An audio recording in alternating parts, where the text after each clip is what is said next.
Hello అండి, ఈరోజు గోంగూర chicken ఎలా చేసుకోవాలో చూసుకుందాం. ముందు ఫ్రెష్గా కడిగి పెట్టుకున్న చికెన్ని ఉప్పు పసుపు వేసి పక్కన పెట్టుకోవాలి. శుభ్రంగా కడిగి పెట్టుకున్న గోంగూర, 2 టమాటాలు, 2 ఉల్లిపాయలు. ఇప్పుడు ఎట్లా చేయాలో చూద్దాం. ఇప్పుడు స్టవ్ ఆన్ చేసి ప్యాన్ పెట్టుకున్నాము. కావాల్సినంత ఆయిల్ పోసుకుందాం.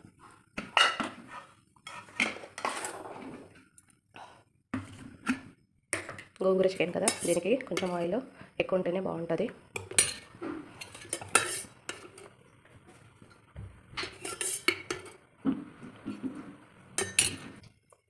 ఇప్పుడు నూనె వేడైంది. కావలసిన గరం మసాలా ఐటమ్స్, లవంగాలు, 2 యాలకులు, జీలకర్ర, దాల్చిన చెక్క వేగుతున్నప్పుడు చిన్నగా కట్ చేసి పెట్టుకున్న ఆనియన్స్ కూడా 2 వేసి బాగా రెడ్ కలర్లో వచ్చేంత వరకు వేపుకోవాలి. ఇప్పుడు కొద్దిసేపు దీన్ని కలర్ మారేంత వరకు అలాగే ఉంచాలి. చూసారా, ఇప్పుడు ఆనియన్స్ కాస్త బ్రౌన్ అయినాయి కదా, ఇందులో చికెన్ వేసుకుందాం.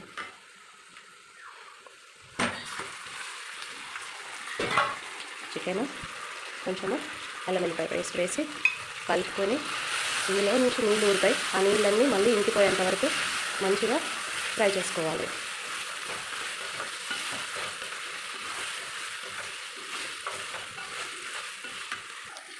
చూడండి, నీళ్ళని పూర్తిగా ఇంకిపోయి అడుగంటుకుపోయింది కదా. ఇప్పుడు ఇందులో కట్ చేసి పెట్టుకున్న టమాటాలు, ఇందాక పసుపు మ్యారినేట్ చేసేటప్పుడు కొంచెం వేసుకున్నాం కదా, ఇప్పుడు ఇంకా 1 స్పూన్ పసుపు వేసుకుందాము. పసుపు వేసుకొని బాగా ఒకసారి కలుపుకోవాలి.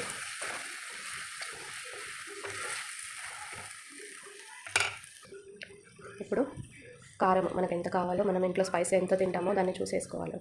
నేనైతే 1/2 kg చికెన్కి 3 స్పూన్స్ వేస్తున్నా. కొంచెం వేసి కొద్దిగా ధనియాల పొడి ఇప్పుడు కొంచెము, దింపే ముందు కొంచెము వేసుకోవాలి. ఉప్పు ఇందాక మ్యారినేట్ చేసేటప్పుడు వేసుకున్నాం కాబట్టి తర్వాత చూసి వేసుకోవాలి. దీన్ని కలిపి 2 నిమిషాలు మూత పెట్టుకొని, చూడండి మూత తీసి చూస్తే కాస్త మన రైస్లో కారం కాస్త వేగినాయి కదా. సేమ్ మనము చికెన్ వండుకున్నట్టే, కాకపోతే గోంగూర ఒకటి యాడ్ చేస్తాము. ఫ్రెష్గా కడిగి పెట్టుకున్న గోంగూర ఉంటుంది కదా, అది వేసుకొని ఇప్పుడు సిమ్లో మనకు కావాల్సిన కన్సిస్టెన్సీ వచ్చేంత వరకు బాగా రోస్ట్ అయ్యేంత వరకు మంచిగా వేపుకోవాలి. చాలామంది పేస్ట్ చేసుకుంటారు, అది మన చాయిస్ వాళ్ళకి.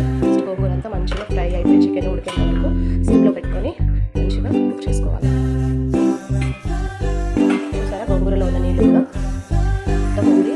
ఇలా వచ్చింది. దీన్ని మధ్య మధ్యలో కలుపుకుంటూ కుక్ చేసుకోవాలి, లేదంటే స్టీల్ గిన్నెలో అడుగు అంటుకుపోతాయి. లాస్ట్ మొత్తం కుక్ అయినాక మంచి కలర్ వస్తుంది. కావాలంటే నీళ్ళు కూడా పోసుకోవచ్చు, కానీ మేము గ్రేవీ చేసుకుంటున్నాము